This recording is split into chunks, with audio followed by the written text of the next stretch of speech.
তো আমাদের আজকের যে অনুষ্ঠানের মূল উদ্দেশ্য হচ্ছে যে বাংলাদেশের সাথে আপনাদের সবার যে সম্পর্কটা এটা কিভাবে আরো আমরা সুদৃঢ় করতে পারি। তো বাংলাদেশের সাথে আপনাদের সম্পর্কটা একটা একদম বেস, এই যে এখানে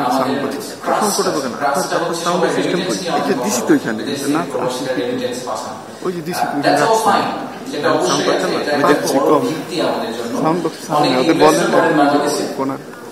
আবার অনেকে বাংলাদেশে গিয়ে এটা যদি আমি বলি আনপ্রোডাক্টিভ ইনভেস্টমেন্ট, জমি বড় একটা ধানি জমি মাঝখানে গোলাপি টোটাল একটা বাড়ি করে ফেলে, তো সেটাও করেন। In any case, you do send money back to Bangladesh, and that is the crust. But তার উপরে যে নিউ ইয়র্ক চিজ কেকের চিজ হচ্ছে আপনাদের নলেজ নাই, আমাদের আমি সেটা বলছি যে একটু বলতে হবে যে ওই প্রশ্নটা চেক করছেন ওটাতে, আমি অত তো যাই না, অত চেক আসবে না, ওটা নিয়ে যান তাহলে দেখেন আমি কি চেক করে ওখানে আছে ওদের লোক আছে ওখানে, তো বলতে তাই যদি হয়ে থাকে তো বাংলাদেশের যে ইয়াং জেনারেশন যারা গত বছরের গণঅভ্যুত্থানটাকে লিড করেছে, যারা আমাদের ড্রাইভিং ফোর্স ছিল, তাদের যে এক্সপেকটেশন এন্ড দেয়ার আকাঙ্ক্ষা, তাদের যে আকাঙ্ক্ষা to learn and to excel, সেটার ব্যাপারে আপনাদের সাহায্য করার অনেক সুযোগ আছে। সো দ্য চিজ ইজ ইন নলেজ ক্যাপিটাল, যদি আপনারা ওই সাহায্যটা আমাদেরকে করতে পারেন। আর the topping of it is really if you are very successful here, the soft power you can give us. আমি জানি যে কিছুদিন পরে আমরা আশা করছি নিউ ইয়র্কের সুপ্রিম কোর্টে আমাদের জাজ হবেন বাংলাদেশি একজন, লুকিং ফরওয়ার্ড টু ইট। আমি জানি ন্যাশনাল এআই এক্সপার্ট হিসেবে কিছুদিন আগে একজনকে ঘোষণা করা হয়েছে, একজন বাংলাদেশি, উনারাও এখানে আছেন অনেক। So thank you for that. আপনারা যখন এরকম অনেক সাকসেসফুল হন এটা আমাদের জন্য খুবই গর্বের বিষয়, এবং আসলে পলিসি লেভেলে তখন আপনারা হয়তো ইন্টারভিউ করতে পারেন, ইনফ্লুয়েন্স করতে পারেন, সেটা আমাদের জন্য অনেক বড় একটা ব্যাপার। তো যেহেতু এই মাইগ্রেশনটার একটা বড় অংশ হচ্ছে ইকোনমিক মাইগ্রেশন, তো আমি একটু বাংলাদেশের ইকোনমি দিয়ে শুরু করি, আমাদের দেশের কি অবস্থা আপনাদেরকে আপডেট দেওয়ার জন্য। So let's start with this very basic slide. আমাদের সবসময় আমরা বলেছি যে গণঅভ্যুত্থানের সময় আমরা যে দেশটাকে পেয়েছি সেখানে ইকোনমি একটা খুবই ডিফিকাল্ট সময় ভিতর দিয়ে যাচ্ছিল, অনেক কিছুতেই অনেক ধরনের সমস্যা আমরা আইডেন্টিফাই করেছিলাম। তা আমরা যদি অন্যান্য দেশ যারা গণঅভ্যুত্থানের ভিতর দিয়ে গেছে তাদেরকে দেখি, এবং তারা সেই গণঅভ্যুত্থানের পরে ইনফ্লেশন বা জিডিপি গ্রোথ এইসব জায়গায় তারা যে ধরনের চ্যালেঞ্জ ফেস করেছেন সেই তুলনায় বাংলাদেশ রিলেটিভলি গত এক বছরে অনেক কম চ্যালেঞ্জ ফেস করেছে। So the economy is slowly turning it's corner. আমাদের যে চ্যালেঞ্জগুলো ছিল সেগুলোকে আমরা এখন পর্যন্ত মনে হচ্ছে আমরা মোটামুটি ওয়েদার করতে পেরেছি, নেভিগেট করতে পেরেছি। আমি যদি আরেকটু জুম ইন করি তাহলে ইনফ্লেশন নাম্বারটা যদি আপনারা দেখেন, ইনফ্লেশন নিয়ে মূল্যবৃদ্ধি, দ্রব্যমূল্যের দাম, এগুলো নিয়ে অনেক কথাবার্তা হয়। তো ইনফ্লেশনটা কিন্তু এখন একটা স্টেটে চলে এসেছে আমাদের সেন্ট্রাল ব্যাংকের কন্ট্রাকশন মনিটারি পলিসির জন্য। মাঝখানে যে স্লাইডটা দেখা যাচ্ছে, মাঝখানে যে চার্টটা দেখা যাচ্ছে, এটাকে বলে purchasing managers index. Purchasing Managers Index basically shows the confidence of the business community in reinvesting. So যদি স্কোরটা 50 এর বেশি হয় তাহলে সাধারণত বলা হয় এক্সপ্যানশনারি বিজনেস মাইন্ডসেট। তো এখন আমরা দেখতে পাচ্ছি স্কোরটা কনসিস্টেন্টলি 60 এর উপরে আছে। আর সবচেয়ে এই পাশে যদি আপনারা দেখেন তা আমাদের বাংলাদেশ ব্যাংকের যে রিজার্ভ সেটা একটা বড় কনসার্ন ছিল সবসময়। আইএমএফ, ওয়ার্ল্ড ব্যাংক এবং বিদেশি বিনিয়োগকারীরা, বিদেশি ব্যাংকরা কনসিস্টেন্টলি আমাদেরকে বলে যে আমাদের ফরেন কারেন্সি রিজার্ভ নিয়ে একটা ইস্যু আছে। এই ইস্যুটা আমরা এখন মোটামুটি রিজলভ করে এসেছি। In fact record high foreign currency reserve আমাদের এখন আছে, despite paying back about $3 billion, যেটা আমাদের দেনা ছিল বিদেশি অনেক পার্টনারদের কাছে, সেগুলো পে ব্যাক করার পরেও আমরা এখন একটা স্টেডি স্টেজে এসেছি। সেই কারণে আপনারা হয়তো অনেকে যারা পেপার ফলো করেন জানবেন যে গত 2-3 মাসে ইনফ্যাক্ট আমাদেরকে ডলার মার্কেট থেকে কিনতে হয়েছে, কারণ টাকা অ্যাপ্রিসিয়েট করে চলে যাচ্ছে। So the trend we had যে লাস্ট 2-4 বছরে অনেকে হয়তো মনে আছে যে বাংলাদেশি টাকা 80 টাকা ছিল ডলারের সাথে, হঠাৎ করে লাভ দিয়ে 120 টাকা হয়ে গেল। এখন আমাদের এখানে সেভিয়ার ইনফ্যাক্ট মার্কেট থেকে কিনতে হচ্ছে না, আমাদের নেমে যাওয়ার একটা সম্ভাবনা আছে। So all this things give me confidence যে ইকোনমি ফাইনালি ইজ স্টেবিলাইজিং। তো বিরাট চেয়ারম্যান হিসেবে আমাকে সবাই জিজ্ঞেস করে এফডিআই তো আসছে না, এফডিআই কবে আসবে, দেশের তো বিদেশি বিনিয়োগ আসলে হচ্ছে না, আপনারা এখানে প্রেজেন্টেশন করেন। তো এফডিআই নাম্বারটা যদি আমরা দেখি গত বছর একই সময়ের তুলনায় এফডিআই এখন আসলে অনেক বেশি। আমাদের বেসটা খুবই লো, সো এফডিআই অনেক বেশি হয়ে বড় কোনো ক্রেডিট নেওয়ার কিছু নাই, বাট অ্যাটলিস্ট আমাদের এই কনফিডেন্সটা আমরা পেতে পারি যে আসলে এফডিআই কমপ্লিটলি বন্ধ হয়ে যায়।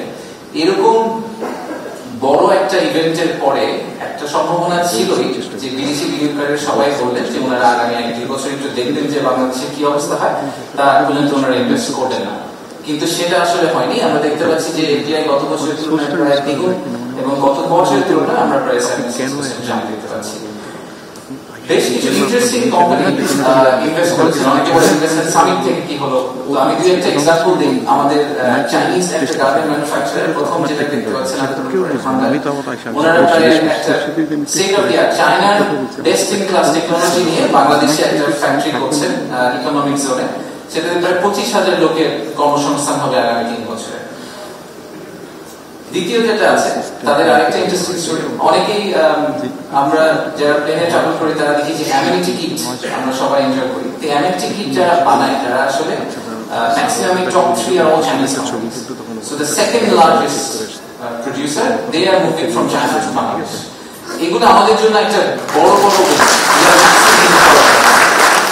this is how we will inshallah go. So this is the economic state. And economic state থেকে আমাদের general feeling হচ্ছে there is some momentum that's growing up. We are building momentum slowly. এবং এই momentum build করার জন্য আসলে একটা base foundation, যেটা খুবই strong foundation, সেই foundationটা কিন্তু এসেছে remittance border থেকে। তারা যে remittance পাঠিয়েছেন 5 আগস্টের আগে বন্ধ করে রেখেছিলেন, তারপরে পাঠিয়েছেন এবং সেখানে আমাদেরকে একটা স্ট্রং বেস দিয়েছে ইকোনমিটাকে আজকে এখানে নিয়ে আসা যায়।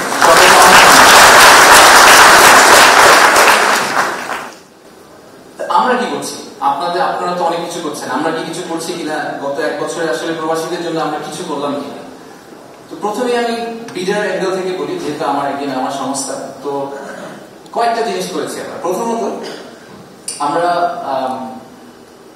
একটা ইনিশিয়েটিভ লিস্ট ছিল আমাদের যে বাংলাদেশে বিনিয়োগ করতে যেসব সমস্যা ইনভেস্টররা ফেস করেন তাদেরকে একটা লিস্ট বানানো হয়েছিল সব সিইওদের সাথে কথা বলে। সেই লিস্টটা একটা 32 আইটেম লিস্ট, তার মধ্যে 18টা আমরা অলরেডি সলভ করেছি এবং ইলেকশনের আগে আমরা আশা করছি যে বাকি 14টাও রিজলভ করা হয়ে যাবে। সো বিনিয়োগ পরিবেশ বা বিনিয়োগ বান্ধবতার যে ব্যাপারটা আসে সেই জায়গাতে আমরা এক্সপেক্ট করছি যে বাংলাদেশে বিনিয়োগ করার এক্সপিরিয়েন্সটা আপনাদের 2024-এ যা ছিল 2026 সালে তার থেকে সিগনিফিকেন্টলি বেটার হবে। বাট এই দুইটা আরো জিনিস আমি খুব এক্সাইটেড। বিডারকে রিস্ট্রাকচার করা হচ্ছে। বিডার যে অর্গানাইজেশনাল স্ট্রাকচার ছিল এটাকে আমরা কমপ্লিটলি ঢেলে নতুন করে সাজাচ্ছি। ডিসেম্বরের মধ্যে এটা কমপ্লিট হয়ে যাবে এবং সেখানে আমরা আলাদা করে এনআরবিদের জন্য একটা টিম তৈরি করছি, এনআরবি সেল। তারা শুধুমাত্র এনআরবি ইনভেস্টরদেরকে আলাদা করে সার্ভিস দেবে। এখন থেকে আপনাদের and then finally ঠিক যেরকম রেমিটেন্স দেশে পাঠালে একটা ক্যাশব্যাক পাওয়া যায় যদি আপনি প্রপার চ্যানেলে পাঠান, তো কেন ইনভেস্টমেন্ট বাংলাদেশে নিয়ে গেলে ক্যাশব্যাক পাওয়া যাবে? সেটা আপনার নিজেরই হোক বা আপনি একজন বিদেশি ইনভেস্টরকেই বাংলাদেশে নিয়ে গেলেন, আপনারা এখানকার ইনভেস্টমেন্ট কমিউনিটিকে অনেক বেটার চেনেন আমাদের তুলনায়, আমাদের পক্ষে এটা করা সম্ভব না। ঠিক সে কারণেই আমরা একটা ইনসেন্টিভ স্কিম চালু করছি, সেটাও এই 4th কোয়ার্টারে চালু হয়ে যাবে। So if you take $100 million back to Bangladesh government will pay you $1 million as a recognition for your facilitation exercise. So এটা আমরা চালু করে দিচ্ছি। এবার যদি আমি একটু জুম আউট করি বিডার থেকে যে আর কি করা হয়েছে, আমাদের মাননীয় প্রবাসী কল্যাণ অ্যাডভাইজার আছেন, উনি ইনফ্যাক্ট প্যানেলে থাকবেন, so will explain more. But আরো অনেক বেশ কিছু কাজ করা হয়েছে এক্সপ্যাট্রিয়েটদের জন্য। বাট যেটা নিয়ে আমি আসলে সবচেয়ে পার্সোনালি এক্সাইটেড এবং এটা আমি নিজেও কিন্তু এনআরবি ছিলাম একটা সময়, যেটা নিয়ে আমি সবচেয়ে বেশি excited is our right to vote.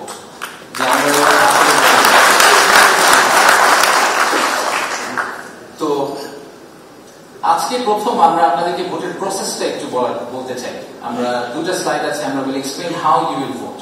So যেটা হবে খুব শীঘ্রই আমরা একটা অ্যাপ লঞ্চ করব বাংলাদেশ সরকার থেকে, যেখানে আপনারা আপনাদের যে পার্সোনাল আইডি আছে সেটা দিয়ে রেজিস্টার করতে পারবেন এবং রেজিস্টার করার পরে আপনারা সেখানে আপনাদের এখন যে বর্তমান ঠিকানাটা আছে সেই ঠিকানাটা দেবেন। এই ভোটটা পোস্টাল ভোট হচ্ছে, ঠিকানাটা প্লিজ ঠিকভাবে দিন যাতে অন্য কারোর কাছে আপনার ব্যালটটা চলে আসে। এই ঠিকানায় কিন্তু আপনার ব্যালট আসবে। সো যদি আপনি ভোটের দিন হঠাৎ করে ঠিক করেন যে না এখন আমি বাংলাদেশে চলে যাবো, বাংলাদেশে গিয়ে ভোট দিব, সেটা হবে না। আপনাকে আসলে ভোটটা এখান থেকে দিতে হবে। তা আপনার কাছে একটা এরকম সুন্দর খাম পৌঁছে যাবে, যে খামে একটা প্রি রেজিস্টার্ড খামও থাকবে, প্রিপেড খামও থাকবে, যেটা আপনি ফেরত পাঠাতে পারবেন ভোটটাকে। একটা এরকম কাগজ যাবে ওই ভোটের মধ্যে, ওই খামের মধ্যে। সেই কাগজটাতে প্রত্যেকটা মার্কা দেওয়া থাকবে, প্রার্থীর নাম লেখা থাকবে না। দ্য রিজন প্রার্থীর নাম লেখা থাকবে না সেটা হচ্ছে যে বাই দ্য টাইম প্রার্থী অ্যানাউন্স হয়ে যায় ততদিনে আপনাদের কাছে কাগজ এসে আপনার ভোট দিয়ে আবার বাংলাদেশে ফেরত পাঠানোটা খুব চ্যালেঞ্জ। সো আমরা খালি মার্কাটা দিয়ে দিই, এরকম একটা কাগজ যাবে, আপনাদের পছন্দের যে প্রার্থী তার যে মার্কা, সেই মার্কাতে আপনি ভোট দিয়ে খামের মধ্যে ভরে পোস্ট বক্সে দিয়ে দিবেন। আপনি যখন একটা পোস্ট বক্সে দিয়ে দিবেন, this will go straight to আপনার কনস্টিটিউয়েন্সি, ধরেন let's say you are from Nilphamari, Nilphamari returning অফিসারের কাছে আপনার এই খামটা পৌঁছে যাবে। সো ইলেকশনের সময়, ইলেকশনের দুদিন আগে আপনারা খামগুলো খুলে আপনাদের ভোট কাউন্ট করবেন। So I am genuinely excited and আমাদের এই যে একটা আগামী বছর ইনশাআল্লাহ একটা ফ্রি এন্ড ফেয়ার ইলেকশন হবে, আমরা সবাই ভোট দিতে পারবো। এই ভোট দিতে পারার ব্যাপারটা কিন্তু হঠাৎ করে হয়ে যায়নি। আমি শিওর আমরা সবাই জানি যে গত বছর আমাদেরকে যেটার বিরুদ্ধে যেতে হয়েছে দ্যাট ওয়াজ নট প্রিটি। আমি আপনারা অনেকে হয়তো বিদেশে ছিলেন, সোশ্যাল মিডিয়াতে দেখেছেন, আমি দেশে ছিলাম অর্ধেক সময় বিদেশে ছিলাম, সামনাসামনি দেখেছি। অনেকে এখানে আছেন যারা অ্যাকচুয়ালি রাস্তায় ছিলেন, অনেক বাচ্চা ছেলে মেয়ে তাদের লাইফ লুজ করেছে, অনেকে তাদের এমন ধরনের ইনজুরি হয়েছে যে তারা হয়তো ভবিষ্যতে একটা সুস্থ জীবন আর কাটাতে পারবে না। So this was very difficult. We won the vote through a lot of struggle. So ওই সময় একটা গান খুব বিখ্যাত হয়েছিল, আমি জানি না আপনারা শুনেছেন কিনা, যে মোহিনী চৌধুরী, যে কত বিপ্লবী বন্ধুর রক্তে রাঙা বন্দি মাখা বেশি কলখানা। So this is our Bangladesh, এবং we have won this with a lot of struggle. We all have won this with a lot of struggle. So we cannot let that fail. So this is a generational opportunity, and in generational opportunity যাকে fully harness করার জন্য we need your help. So আজকের এই event থেকে all we expect, the purpose of this event, আমি ঢোকার সময় আমাকে জিজ্ঞেস করছি যে আজকের ইভেন্ট থেকে আপনার এক্সপেকটেশন কি? The expectation is a renewed sense of hope যে Bangladesh and its children abroad, we can work together and we can create something absolutely new. Thank you. So let's jump into the panel. আমাদের প্রথম প্যানেলে আমি would like to invite the moderator, our honorable special envoy to the chief advisor on economic affairs. Yes, please.